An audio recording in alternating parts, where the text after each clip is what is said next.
So this just got delivered in the mail, and I really like these. They are literally rad. We're talking about Naboso technology again.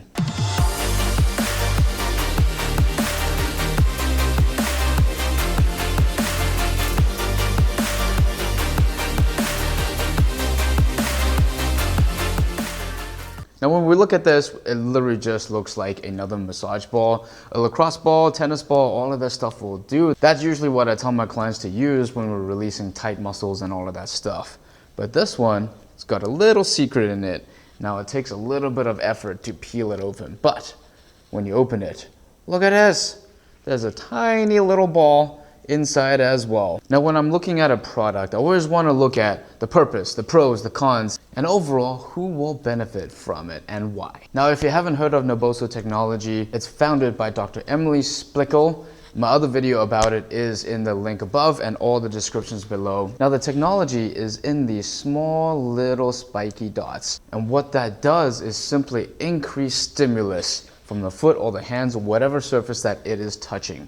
Now, the more stimulus we have to the surface we touch, the more the brain is going to send signals to the rest of the body to respond better. Usually more circulation, nerve conduction, all of the good things. And I love products that can pack multiple uses into one small little product. It's also a really fun fiddly toy. So when the ball is closed like this, we can use it to roll out the foot like a typical massage ball. But again, the Naboso technology, these little spiky prickly feeling helps increase neurofeedback, which means it sends more signals from the foot to the brain to respond just a little bit faster than how it typically would with like a tennis ball or a lacrosse ball or something like that. Notice I'm leaning into the ball, I'm curling the toes. You can also roll it back and forth really quickly just to activate tissues. So that is nothing special.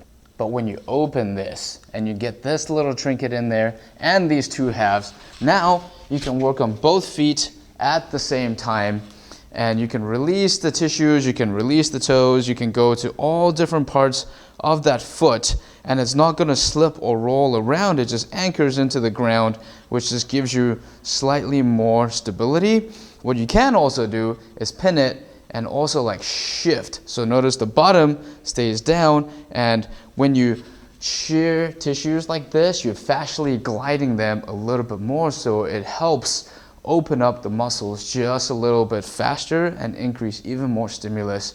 And usually after this, my foot feels way more tingly. It's more sensitive and it can activate just a little bit better. Now my favorite thing is this. Let me show you what's awesome about it. It's a hard little rubber ball. It looks very deceiving, but when you have this and you're gonna hit the meridian points of the foot, as in here, in the middle, base of the heel, side, and inside and outside of the foot. When you find that spot and you pin it, it really gets into those tissues, and it feels significantly different than using a bigger ball with a larger surface area. And this really helps pinpoint the trigger points in the foot, and you feel it a lot more. Now my ultimate favorite thing about this tiny little ball is teaching how to keep the foot arch active while you have the ball underneath. So most of the times we pronate, as in the foot buckles in like this, the arch is flattened, the whole leg turns inwards. Now, if we're on this ball, it gives stimulus. So let's say we're gonna put the ball right around here on the medial side of the foot. Once you're here, we're gonna find the tripod. If you don't know what the tripod is, look at my other videos. I'll link it in the description below. The idea is to be able to anchor all 3 points of the foot down while the ball is still there and be able to keep that space. So the ball is literally pushing into that spot and you're not collapsing into it. The moment you collapse into it, you'll feel the ball really like push into the muscles. But if you're holding it, the idea is, can you put as little weight on the ball as possible? And notice that little bit of feedback is telling me to keep my arch on all the time. And those muscles have to work a lot harder to keep that arch alive. You might feel some cramping because those muscles are literally working to hold that space within the bottom of the foot, which aligns your ankles, aligns your hip. You can use this little thing to keep teaching where your foot should be in space. Then you take the ball away and try to hold that space again. And how I personally use it is first, using the ball, you can roll out the whole foot just to increase stimulus and glide it around, roll around, like really mindfully, don't even think about it, just like roll it around just to get those tissues working. Second, open, and then work on kneading out those tight tissues within different parts of the foot. Notice I can do both feet at the same time and get the toes to move along with that. Find all different parts of the foot. You can shear, you can rotate, you can just walk on it, you can do calf raises, whatever it is. Make sure you don't go into much pain because sometimes the feet is really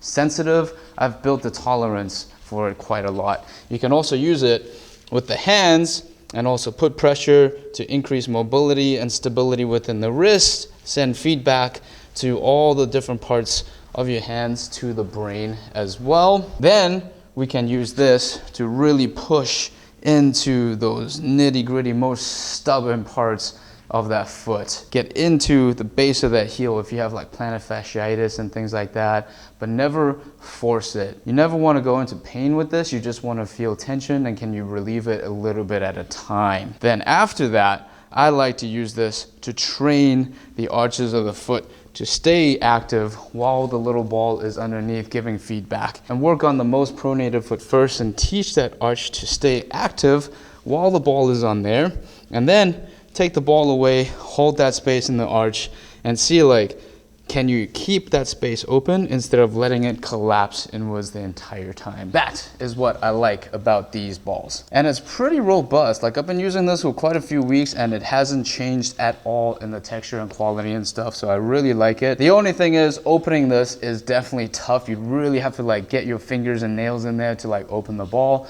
And this is so small that it's easy to get lost. So highly recommend never like use the ball by itself without putting it back and closing it. So those are the only two things you got to be wary of. But other than that, this thing is fantastic. Naboso RAD balls, Dr. Emily, fantastic invention. I love it. If you have any other questions, comments, please shoot me a message below. I'll also link all of my other foot stuff in the description as well. Andy Shea from Boom Reborn. Have an awesome day. Peace.